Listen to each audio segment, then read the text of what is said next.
था आपके अपने YouTube channel one India classes. आज शुरू करते हैं यूपी बोर्ड का क्लास 9th मैथ चैप्टर 1। देखते हैं क्या इसमें है। चलिए आगे बढ़ते हैं। सबसे पहले देखते हैं विषय सूची क्या है। पहला सूची दिया है संख्या पद्धति में हम देखते हैं भूमिका अगर आपके पास किताब है तो अच्छे से पढ़ लीजिए भूमिका, क्योंकि अगर भूमिका सब पढ़ा जाएगा तो वीडियो लंबा हो सकता है। अध्याय 1 संख्या पद्धति भूमिका। ये सबसे पहले इसमें प्राकृतिक संख्या दिया है। देखते हैं पहले प्राकृतिक संख्या क्या होता है उसको हम समझ लेते हैं। प्राकृतिक संख्या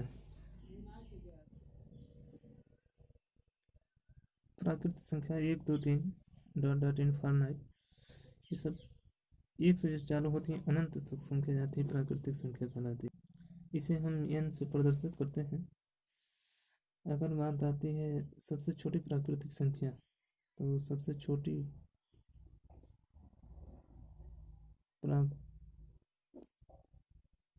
प्राकृतिक संख्या 1 है।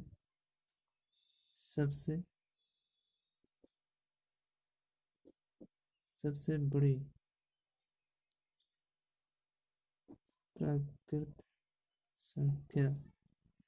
प्राकृतिक संख्या है इनफाइनाइट यानी अनंत।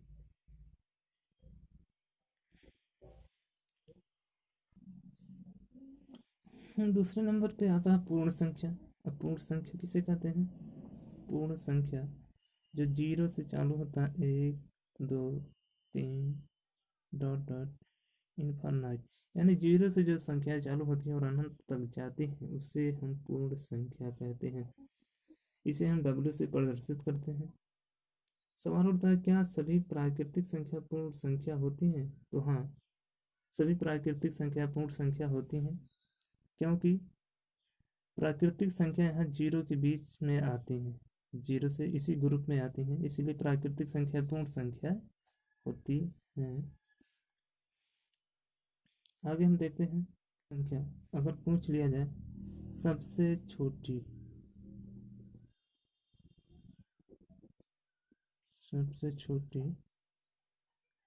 पूर्ण संख्या क्या है, तो सबसे छोटी पूर्ण संख्या 0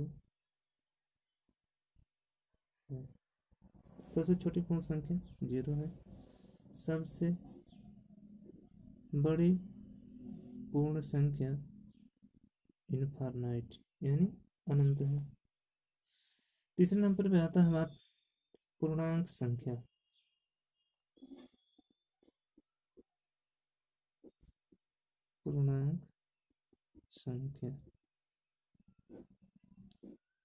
तो चैप्टर शुरू करने से पहले इसकी जानकारी होना जरूरी है, नहीं तो आगे चल के फिर दिक्कत होगी। पूर्णांक, प्राकृतिक और पूर्ण संख्या समझ में नहीं आएगा। यहाँ देखिए पूर्णांक क्या होता है, 0 से इधर बढ़ता है 1 2 डॉट इनफाइनाइट, इधर आता है तो -1 -2 डॉट इनफाइनाइट। इसे हम कहते हैं पूर्णांक संख्या, जिन्हें हम z से प्रदर्शित करते हैं। पूर्णांक संख्या को हम z से प्रदर्शित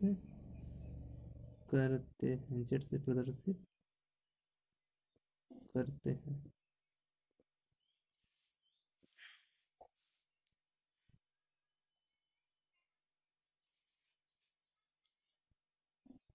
सबसे बड़ी पूर्णांक संख्या क्या होती है? सबसे बड़ी पूर्णांक संख्या अनंत है। सबसे बड़ी पूर्णांक संख्या अनंत है। सबसे बड़ी पूर्णांक संख्या इनफाइनाइट यानी अनंत है। सबसे छोटी पूर्णांक संख्या क्या है? सबसे छोटी पूर्णांक संख्या 1 है। सबसे छोटी पूर्णांक संख्या 1 है। अगर हम बात करें तो ऋणात्मक, यहाँ देखिए 0 की तरह ऋणात्मक, अगर इस ऋणात्मक पूछा जाए कि ऋणात्मक सबसे बड़ी पूर्णांक संख्या क्या है, तो ऋणात्मक में सबसे बड़ी पूर्णांक संख्या -1 होगी।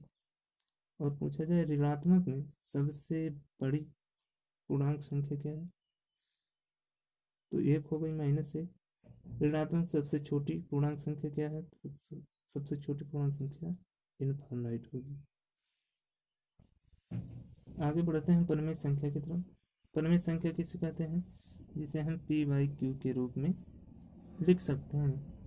p/q के रूप में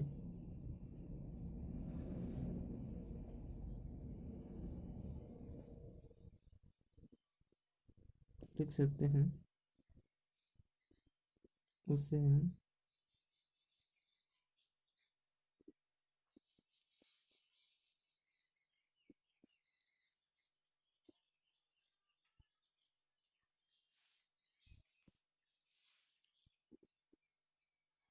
जहाँ pq पूर्णांक संख्या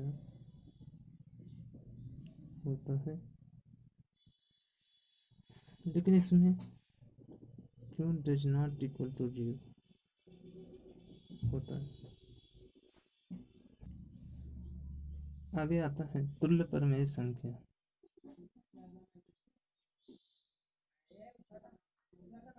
तुल्य परिमेय संख्या, तुल्य परिमेय संख्या क्या होता है? 1/2,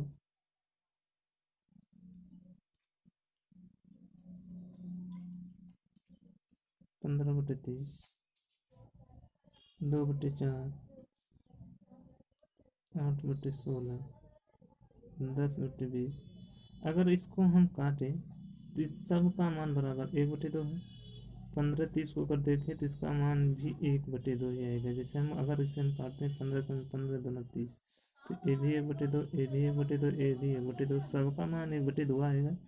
इसलिए होते हैं तुल्य परिमेय। असहभाज्य संख्या p/q के रूप में होता है, लेकिन जो कटता नहीं। जैसे 1/3, 19/3, 2/3, ये सब क्या होते हैं? असहभाज्य संख्या होती हैं। बढ़ते हैं हम अगले चैप्टर की तरफ। प्रश्नावली 1.1। यहाँ पहला सवाल देखिए, कहा है क्या शून्य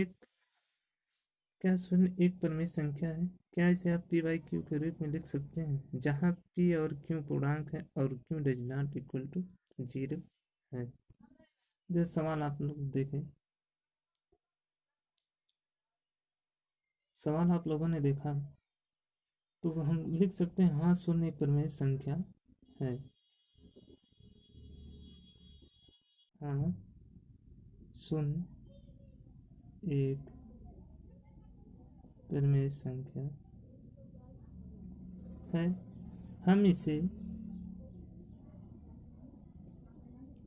p/q के रूप में लिख सकते हैं। जैसे 0/1। यहाँ p और q जो है वो पूर्णांक भी हैं। यहाँ p/q पूर्णांक है। 1 से भाग देंगे 0 में तो 0 आएगा। इसे हम परिमेय संख्या लिख सकते हैं p/q के रूप में। दूसरे सवाल